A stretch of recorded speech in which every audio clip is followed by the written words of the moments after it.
ലോക് പോളിന്റെ south Indian opinion പോളുകൾ പുറത്തു വന്നിരിക്കുകയാണ്.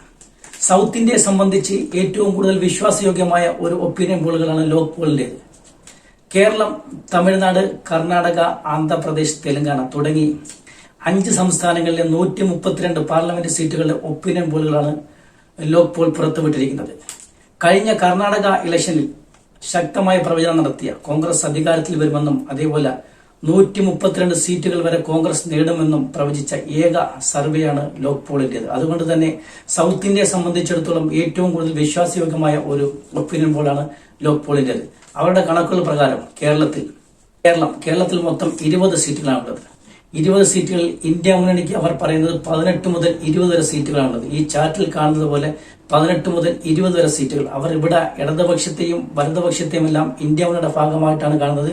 കേരളത്തിൽ പക്ഷേ ഇവർ വെവ്വേറെയാണ് മത്സരിക്കുന്നതെങ്കിലും ലോക് പോൾ ഇവരെ ഒറ്റ മുന്നണിയുടെ ഭാഗമായിട്ടാണ് കാണുന്നതിന്റെ അടിസ്ഥാനത്തിലാണ് ഈ 18 മുതൽ 20 വരെ സീറ്റുകൾ കൊടുത്തിരിക്കുന്നത്. NDA മുന്നണിക്ക് 0 മുതൽ 1 വരെ സാധ്യതയാണ് അവർ പറയുന്നത്. അതായത് BJP ഏറ്റവും കൂടുതൽ സാധ്യത പുലർത്തുന്ന തൃശൂർ അടക്കം BJP പരാജയപ്പെടും. എന്നാൽ BJPക്ക് നേരിയ ഒരു സാധ്യത കാണുന്ന ഒരു പാർലമെന്റ് മണ്ഡലം എന്ന് പറയുന്നത് കേന്ദ്രമന്ത്രി രാജീവ് ചന്ദ്രശേഖർ മത്സരിക്കുന്ന തിരുവനന്തപുരത്താണ് BJPക്ക് നേരിയ ഒരു സാധ്യത ലോക് പോൾ കാണുന്നത്. തമിഴ്നാട്ടിൽ മൊത്തം 39 സീറ്റുകളാണുള്ളത്. ഈ 39 സീറ്റുകളിൽ ഇന്ത്യ മുന്നണിക്ക് 34 മുതൽ 37 വരെ സീറ്റുകൾക്കാണ് സാധ്യതയുള്ളത്. അവിടുത്തെ മുഖ്യ പ്രതിപക്ഷമായ അണ്ണാ DMKക്ക് 1 മുതൽ 3 സീറ്റുകൾ വരെ അവർ പ്രവചിക്കുന്നു. NDA മുന്നണിക്ക് 0 മുതൽ 1 വരെ സീറ്റുകളാണ് പ്രവചിക്കുന്നത്. അതായത് കഴിഞ്ഞ തവണ അവിടുത്തെ അണ്ണാ DMK BJPയുമായിട്ട് അലയൻസിലാണ് മത്സരിച്ചതെങ്കിൽ ഇത്തവണ അവർ തനിച്ചാണ് മത്സരിക്കുന്നത്. അവിടെ കഴിഞ്ഞ തവണ അണ്ണാ DMK 1 സീറ്റാണ് കിട്ടിയതെങ്കിൽ ഇത്തവണ അത് 1 മുതൽ 3 വരെ കിട്ടാനുള്ള സാധ്യത കാണുന്നു. NDAക്ക് 0 മുതൽ 1 പറയുന്നത്. കർണാടകയിൽ മൊത്തം 28 സീറ്റുകളാണുള്ളത്. അവിടെ കോൺഗ്രസിന് 12 മുതൽ 14 വരെ സീറ്റുകൾക്ക് സാധ്യതയുണ്ട്. NDA മുന്നണിക്ക് 10 മുതൽ 12 വരെയും അതേഴ്സിന് 1 മുതൽ 2 വരെയുമാണ് ലോക് പോൾ സർവേയിൽ പറയുന്നത്.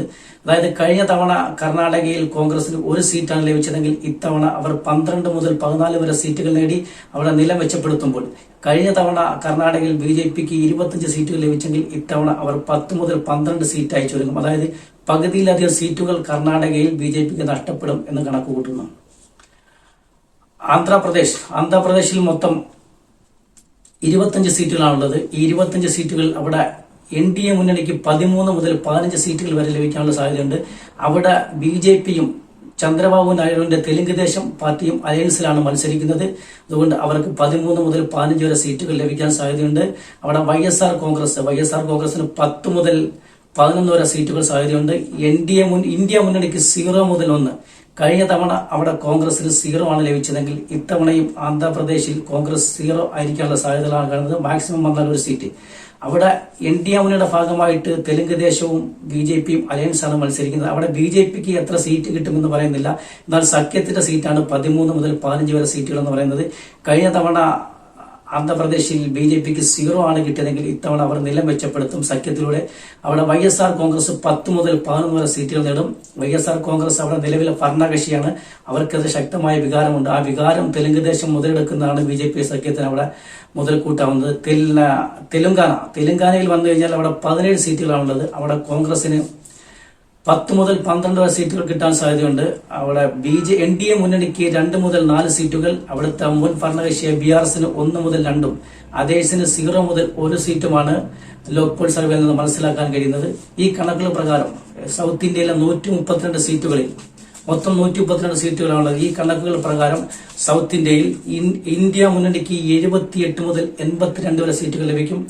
NDA മുന്നണിക്ക് 28 മുതൽ 34 സീറ്റുകൾ. YSR കോൺഗ്രസിന് 10 മുതൽ 11, അണ്ണാ DMKക്ക് 1 മുതൽ 3, അതേഴ്സിന് 1 മുതൽ 3 എന്നിങ്ങനെയാണ് മനസ്സിലാക്കാൻ കഴിയുന്നത്. ഈ കണക്കുകളിൽ നിന്ന് നമുക്ക് മനസ്സിലാക്കാൻ കഴിയുന്നത് കേരളത്തിലും തമിഴ്നാട്ടിലും BJP 0 ആവാനുള്ള സാധ്യതയുണ്ട്.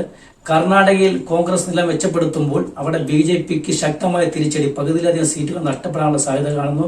എന്നാൽ ആന്ധ്രാപ്രദേശിൽ കഴിഞ്ഞ തവണ 0 ആയിരുന്ന BJP സഖ്യത്തിന് ഇത്തവണ 13 മുതൽ 15 സീറ്റുകൾ വരെ നേടാൻ സാധ്യതയുണ്ട്. അവിടെ ഇത്തവണയും ആന്ധ്രാപ്രദേശിൽ കോൺഗ്രസ് 0 ആവാതിരിക്കാനുള്ള സാധ്യതയാണ് കാണുന്നത്. തെലങ്കാനയിൽ കോൺഗ്രസിന് ശക്തമായ മുന്നേറ്റം നടത്താൻ കഴിയും. എന്നാൽ BJPക്ക് അവിടെ വലിയ പരുക്കൾ ഉണ്ടാവാൻ സാധ്യതയില്ല. അവർക്ക് കൂടിയാൽ 1 സീറ്റ്, കുറഞ്ഞാൽ 1 സീറ്റ് എന്നുള്ള രീതിയിലാണ് കാണാൻ കഴിയുന്നത്. നമ്മളെ സംബന്ധിച്ചിടത്തോളം, സൗത്ത് ഇന്ത്യയെ സംബന്ധിച്ചിടത്തോളം ഏറ്റവും വിശ്വാസയോഗ്യമായ ഒരു സർവേയാണ് ലോക് പോളിന്റേത്.